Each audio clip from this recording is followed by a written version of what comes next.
विदेश मंत्रालय ने कहा, जुबान पर काबू रखे पाकिस्तान। मुनीर, शहबाज और बिलावल ने दी थी भारत को गीदड़ भभकी। भारत ने स्पष्ट कह दिया है कि अगर इस तरह की बयानबाजी जारी रही तो पछताने वाले परिणाम हो सकते हैं। जनरल सिन्हा, और भारत बहुत मुंह चलाता नहीं है, बोलता है और उसके बाद कर देता है। ये जो मुंह चला रहे हैं, मुझको लगता है बहुत जल्दी इनको ये मुंह चलाना बहुत भारी पड़ेगा।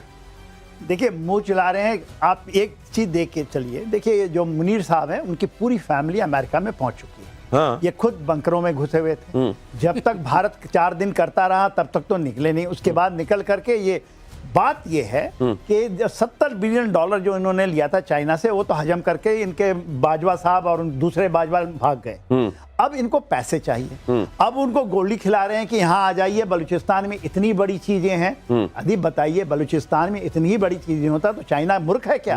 वो तो जाकर के यदि अफगानिस्तान में वो कहता है कि पूरे खदान हम खरीद लेंगे, तो यहाँ क्यों नहीं करता?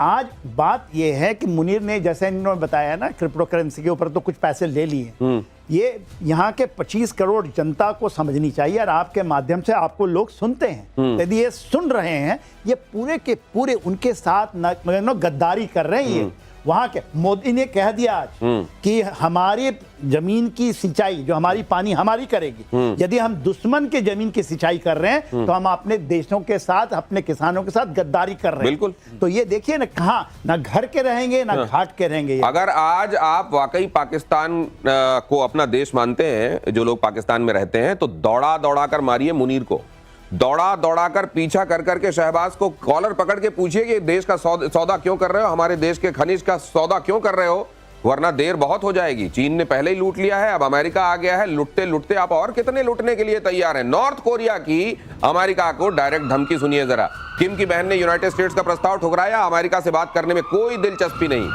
जरा ये भी बताया करें ट्रंप साहब कि कैसे उनको यहां से, देखिए ये उल्टी चपत पड़ी है उनको।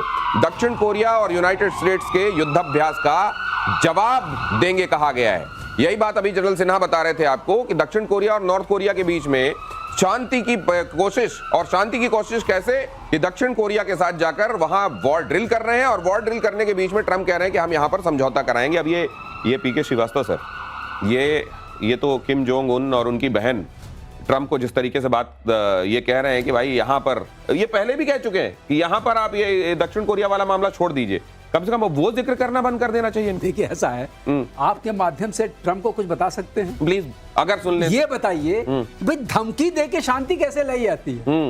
ये मिल चुके हैं। He said ना, that little fat man, little fat man, he doesn't have an operational this thing, I have the operational button. ये बोल चुके हैं। इसका मतलब इनकी उनसे मुलाकात हो चुकी है, उसके तबीयत से वाकिफ है। सर, ये इस तरह नॉर्थ कोरिया मानने वाला है।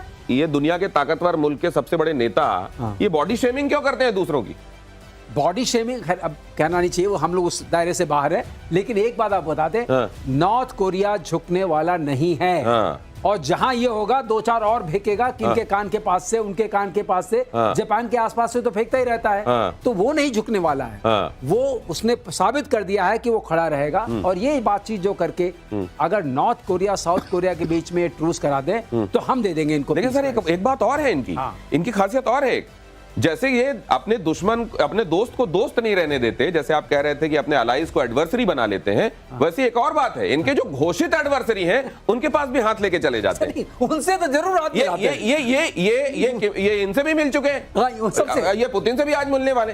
ये किस तरह का परसोना होता है सर, कि मतलब आप ये डिफाइन ही नहीं कर पाए हैं कि इनसे, ये मेरे लिए नहीं है, इनसे परहेज है मुझको, और ये मेरे दोस्त। Art of deal, art of deal है। आर्ट ऑफ डील सर, ये सीरिया का भी देख लीजिए, तो अल शारा को तो उन्होंने टेररिस्ट ग्रुप बना के रखा हुआ था। अल शारा को टेररिस्ट लीडर कहते थे, लेकिन अल शारा से बात भी कर रहे हैं। यूएस डिक्लेयर्ड टेररिस्ट था, और अब उससे बात भी करते हैं। और अमेरिका वहां से निकल भी रहा है। जो उसके 10 बेसेस है, उसमें से 8 बेस को खाली कर रहा है सीरिया से। अब दूसरी जगह देखिए, उसके सब डिक्टेटर्स के साथ बड़े क्लोज रिलेशनशिप है। जैसे तुम्हारी अपनी थिंकिंग है, तुम्हारे को वैसे ही लोग पसंद आते हैं। आप देखिए, अगर तो इन्होंने अपने यहाँ पे ऑफिस में 2 तरह की लाइनें रखी है क्या फोन की? एक इधर वाली, एक इधर वाली, एक दाएं हाथ से उठाते हैं, एक बाएं हाथ से उठाते हैं वाला है क्या? और जो बाएं हाथ वाला है वो एलाइज, एडवर्सरीज, और जो दाएं हाथ वाला डिक्टेटर्स टर्न फ्रेंड्स। नहीं, dictators are friends. Dictators are friends. तो कहीं ना कहीं अगर हम ये देखें कि अब जितने भी डील्स इन्होंने किए हैं, ये तो क्लेम कर रहे हैं कंबोडिया, थाईलैंड, क्लेम कर रहे हैं आर्मीनिया, अजरबैजान, लेकिन क्या वो सॉलिड डील्स है? क्या वहां पे एक्चुअली लॉन्ग टर्म शांति हुई है कि वो तो ये फिर क्या से क्या आप डोनाल्ड ट्रंप को अपने बारे में, सर, उनको क्या ये कहना चाहिए, डोनाल्ड ट्रंप मेरा कुछ ठीक नहीं है? क्या यही उनका परिचय होगा सर? क्या इतिहास इसी तरीके से जानेगा कि एक नेता था जिसका कुछ ठीक नहीं था, जैसे चौपट राजा के बारे में बताया जाता है, अंधेर नगरी चौपट राजा, क्या उसी तरह के व्यक्ति के रूप में इतिहास इनको याद करेगा? आपसे जानूंगा। लेकिन ईरान और इजराइल में जुबानी जंग तेज हो गई है। नेतन्याहू और ईरानी राष्ट्रपति मसूद पेजेश्कियान में छिड़ी जंग। नेतन्याहू बोले अगर राष्ट्रपति पद छोड़ दे पेजेश्कियान तो इजराइल का जल संकट हल करने में ईरान की मदद करेगा इजराइल। पेजेश्कियान ने कहा जो गाजा को पानी नहीं देता वो ईरान को क्या पानी देगा? ईरान इन दिनों गंभीर जल संकट से गुजर रहा है। इसे लेकर पेजेश्कियान ने हाल ही में एक बैठक में कहा था कि हमारे पास न जमीन के नीचे पानी है न बांधों में पानी है, तो बताइए हम करें तो क्या करें? अब ये जो बात है, अब देखिए मसूद पेजेश्कियान पहले एक बात कह चुके हैं कि जो टारगेट नंबर 1 है इजराइल का, वो खामेनेई नहीं है, वो मसूद पेजेश्कियान है।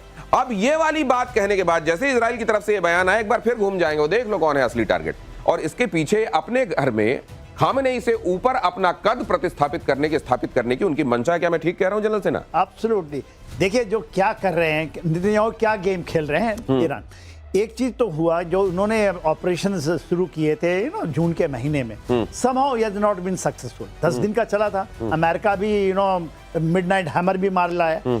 वहां पर चीजें नहीं बदली। वो चाहते थे कि चाहे चेंज ऑफ रिजीम भी हो जाए, खुमैनी साहब को ये निकाल देंगे। उसने, रशिया ने कह दिया ये चीज मंजूर नहीं है, आप उसको टच नहीं कर सकते। भले ही अल खुमैनी साहब ने अपना पूरा का पूरा भार IRGC के 3 लीडरों को दे रखा है कि आप इसको संचालित करें। अभी बात है पेजेश्कियान साहब, ये एक नर्म नेता के रूप में उभरे थे, इनको मिला था। ये गर्म दल के नहीं है, ये नर्म, मगर इन्होंने अपनी पोजीशनिंग बदली है इस दौरान, क्योंकि कहीं ना कहीं नेशनलिज्म जागा है ईरान के अंदर। तो ये तो डिफिकल्ट हो रहा है बोथ अमेरिका को भी, इजराइल को भी। मेरा ऐसा मानना था कि इजराइल और अमेरिका जब करेंगे तो बहुत क्षति होगी। और मेरा शुरू का, मगर बाद में जब पता चला कि इनके इतने 37 घंटे उड़ के आए थे अमेरिका से, जो ये B-2 बॉम्बर्स में GBU 57 मारेंगे, मगर वो पहुंच नहीं पाए, क्योंकि वो तो मेरे ख्याल से 30 या 40 मीटर भी नहीं गया वो अंदर। तो ये जो कह रहे थे कि हम बर्बाद कर देंगे, और 400 जो केजी है, मेरे ख्याल से ये रशिया पहुंच चुका है, जो इनरिच में उसकी एक बात चल रही है, वो रशिया में वो ले जाकर सेफ सुरक्षित कर दिया है। ऐसा खबर आ रहा है। अच्छा।